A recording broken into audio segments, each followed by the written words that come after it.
Hello, it's Ruby, and in today's video I want to talk to you about personal curricula. How to start a personal curriculum. I've kept a personal curriculum for 2 full years now. I am a huge advocate for them. I think it's so liberating and I think it's so empowering to lead your own education in the way that the personal curriculum lets you. When you create a personal curriculum, you're learning solely from your own curiosity and you're focusing your attention on questions that you have, on things you are personally interested in, and that is a hugely powerful thing. So in this video I want to break down how to go about creating a module, choosing a topic, introductory activities, key stationery, and then tips for organising your routine, meeting and creating personal deadlines, and for setting assessments. Now, of course, the first thing is choosing a topic. So I keep an ongoing list of things that I'm interested in. If I read something, watch something, have a conversation with somebody, I will add to this list, and it's filled with things that I want to learn more about. And it means I have this amazing resource to draw on every time I want to start a new module. And when it comes to choosing a topic, I do think more specific is better, especially if you're trying to fit your personal curriculum into an otherwise busy schedule. And I say being specific is better because it's going to allow you to go far deeper with your learning. If you're looking to put aside maybe 2 to 3 hours a week to work on your module, you're not going to be able to get through the whole of psychology or the whole of English literature or the whole of early modern history in that little time, because it's just such a mammoth task, like it's impossible. I think accidentally the danger of choosing something which is too broad is that you end up focusing more on breadth as opposed to depth, and it's the depth of thinking which is really going to let you to use your brain to think, to kind of have this real rigorous intellectual experience and all of that wonderful thinking and learning that happens when you're looking at something very specific. Okay, so once you've chosen your topic, it's time to get excited about it. This is always the best part about preparing for an academic year as well, getting excited about the subject. And so the first thing I would really recommend doing is writing a short reflective piece about why you want to learn about this thing, why you've chosen this thing, and the act of writing this and the act of reflecting on it gets you excited about learning about it. And I think that's really important, especially when it's going to be self-motivated and self-directed. The second thing I would do is make a mind map, things you really want to learn, things you really want to know by the end of this module. And then the very third thing is to make a list of very specific learning objectives and goals. I always like to start with a learning objective because then at the end of the module you can go back and say, am I able to have a conversation about 1620s Scottish witchcraft, for example. Okay, next for supplies and stationery. You definitely don't need lots of things to do a personal curriculum. It's not something that requires a lot of money to do, but the supplies I would recommend are a Leave Your Arch folder, a notebook, and a mini commonplace book. So first, the folder. I use the folder to keep everything together. So when I've done a piece of research, when I've taken some notes, I will print it out and pop it in this folder so everything is in one place.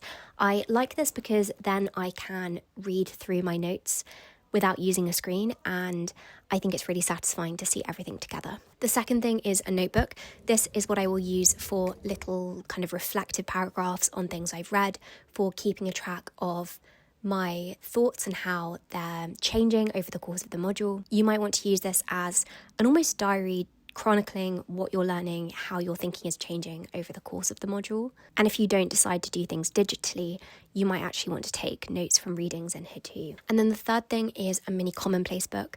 I am a huge advocate for commonplacing, and I think having a mini commonplace book for each of your modules is a really great way to keep track of research and thoughts and quotes and ideas whilst you're immersed in that module. It's something I would recommend for essays and for traditional university modules, but also for personal ones. If you keep it on you, it just means that you can relate things that you consume and read during that time back to your module, and I think that's like kind of synoptic thinking is really powerful. So in a commonplace book, you compile ideas, thoughts, quotes under headings, and it's a way to organise information so that you do not lose it. Next, I wanted to talk about resources because that is the most important thing. Accessing high quality, trustworthy sources when you're self-studying is incredibly important. Now, this does depend on the topic, but my main piece of advice would be to look at university reading lists. Many universities will put their module overviews online, and in these course overviews, in these module overviews, there will often be a required and recommended reading list. Just search your topic and then reading list afterwards and see if you can find a reading list which is associated with the university. And this is useful because the lecturers who put these together really do know the material, they know what things are important. That is the most difficult thing with self-study, like you're approaching it from a point of ignorance, from a point of like not knowing anything. And university lecturers are extraordinarily useful and valuable when you're learning because they know the topics and so they can guide you in the right directions. So that would always be my first point of call. I'd also recommend having a look on Google Scholar, just searching up the topic, having a browse. Obviously, a lot of academic resources are going to be paywalled and they are going to need a journal subscription, but some of these journals will be open access, and if you make a free JSTOR account, you can also access 5 free articles a month, so that's very worth doing too. If you do find a source on Google Scholar, I would also recommend scrolling down and looking at the citations. And you can see these even if you can't actually read the whole article. Keep an eye out for texts and pieces of literature that keep on being cited in articles around your topic, because that might indicate something which is really crucial for you to read. Wikipedia is also a great initial source. At school, it was demonized, and of course we can't forget the fact that like anyone can go in and edit it, but the place where Wikipedia really comes into its own is in the citations. Wikipedia is very stringent on what kinds of sources can be used as citations. The material which is cited in Wikipedia articles can often point you towards really valuable sources. So when it comes to actually accessing texts, I would recommend making use of your local library, also seeing if you have a local university library, because sometimes universities will let the public use their academic libraries, also checking on eBay, but more than anything, I would recommend the Internet Archive. This is an invaluable resource and it works like a physical library where you can borrow books for like half an hour or an hour and then read them digitally online.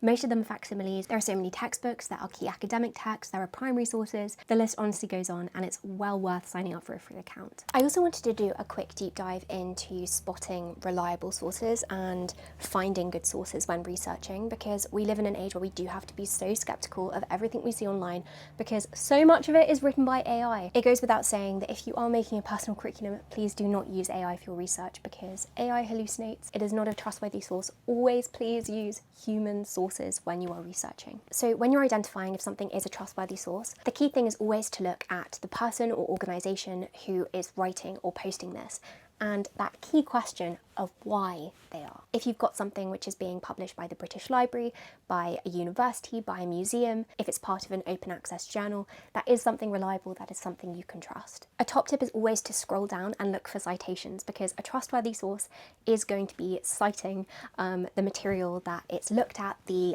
sources it's read, and kind of show you how it's arrived at that conclusion. So if you see trustworthy sources being cited, then that's a sign that you can also trust this piece. But the most trustworthy sources are those which have been peer-reviewed, which is where experts in the field have read that material and verified that yes, this material is true. And remember that there are some open access free journals that do exist, and you can check if it's peer-reviewed by going to the About section of a journal. It will make it very clear if it has been, because being peer-reviewed is a massive selling point for a journal. And when it comes to finding a trustworthy source, use books. Books are valuable sources. They are so valuable, and to have been published, it's had to go through a lot of checks. A team of people have worked on it. Books are human-made, they require the input of so many people, and so they are usually trustworthy sources. TED Talks and lectures can also be good, but the really important thing is to always look at the person's name. So who is this person? Look into who that person is, what they represent, whether there is any bias in them saying the things that they are saying. So what is their purpose in posting something? Now, of course, I've already said that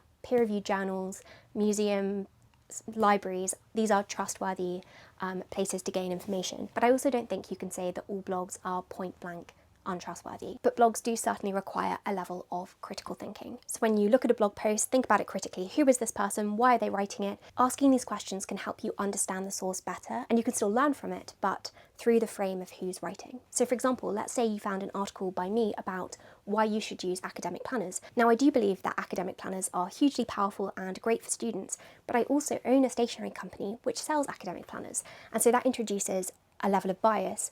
And if you were reading that hypothetical article on academic planners, that is definitely something that you should be thinking about. So always be aware of what biases might be at play, and that will make you a critical thinker. Being a critical reader isn't about criticising or being negative about a source, but rather about asking those questions about bias and about why it was written. Okay, so then for other tips for organising and setting your personal curriculum into your everyday routine. Okay, the key thing I think is to try and make it manageable. Like, ideally, how fun would it be to set aside 6 hours per day to work on this, but realistically, most people don't have time to spend 6 hours working on a personal curriculum. I'd recommend choosing one afternoon a week where you can work on it. That's what I do. I have a set day where I work on my personal curriculum, but alternate to that would be working on it a few times a week and maybe putting aside 30 minutes every day as part of your routine for study. That personally doesn't work for me, and I prefer having like a longer period of time where I can really get into the material.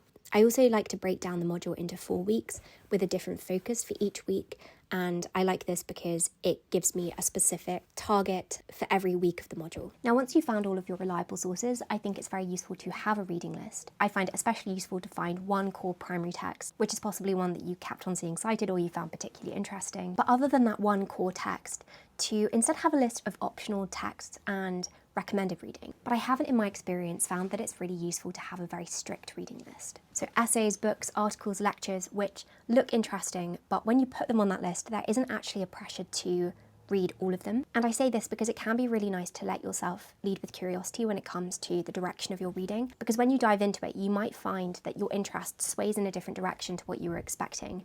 And if you have a really strict reading list, then you might feel tempted just to stay on that path, when actually the joy of doing self-learning is that you can veer off if you decide that you want to take it in a slightly different direction. It means that you're more free to follow those rabbit holes and go in the direction that most interests you. So as I say, be flexible. Okay, so next, how to keep to personal deadlines. Now, this is the really difficult thing about a personal curriculum, because at university you have external assessments, you have deadlines, you have tutors who are holding you to account, but when you're self-learning, you are the only one who is holding yourself accountable. So the way I do this is probably going to sound a bit silly, and I know it's a bit silly, but I have a fake tutor. Her name is Miss McCandle, and this fake tutor requires me to submit something every week. So every Friday she needs me to have printed something out and given it into her, which is to say, put it in my folder. Now, this works for me because I like pretends like this, and I had so much fun kind of crafting her as this whole complete character. It just really appealed to the way that my brain works. And so you may want to try it if you like this kind of thing. And I'd say especially if you enjoy creative writing. And then finally, assessments. I think assessments are a really crucial part of a personal curriculum. And I think it's assessments that make it a curriculum as opposed to just research. Because curriculum comes from the Latin currere, which means to run, and so there's something progressive in the act of doing a curriculum. You're kind of like trying to get somewhere, and without the assessment you can't see that movement. I think doing an active task, something which forces you to apply what you've learned to something external, is incredibly valuable, and also more than anything proves to yourself and shows yourself that you have tangibly taken something from all of this time that you've invested into learning. So I would recommend setting a small active task every week, just something small. I fluctuate between 2 things. First, taking actual notes, like condensed notes in your own words, or fact files on a particular topic, or writing reflective pieces where you are responding personally to the material and reflecting on what you actually think about the questions which were posed there. The reflective task is especially valuable because it forces you to synthesize material and also to personally respond to it. So they work well for weekly check-in tasks, but for the end of the module, the thing I find most helpful and the thing I would most recommend is doing an essay. And it doesn't have to be a really long essay. It shouldn't be like a daunting task. Rather like 1,000 words, maybe 2,000 words on any topic of your choice, a question which came up, and I will usually dedicate the whole final week to writing this essay. The whole way through my time in institutional education, I found that doing an essay is like the best way to properly find depth within a topic. And I love that when you're doing an essay, you end up going off in all of these different directions and tangents so that you kind of understand enough about each topic that you can bring everything together into your argument. And so having that task of the essay is just going to force you to do that deep learning, which is so valuable. But that brings us to the end of this video. I hope you found it helpful and that you can use it to form your own personal curriculum. If you do have any other questions about personal curricula, then please do let me know, because I'm very happy to answer those. I just think it's such an incredible thing to do and something I would recommend to everyone. So thank you so much for watching, and I hope you have more than just a productive week.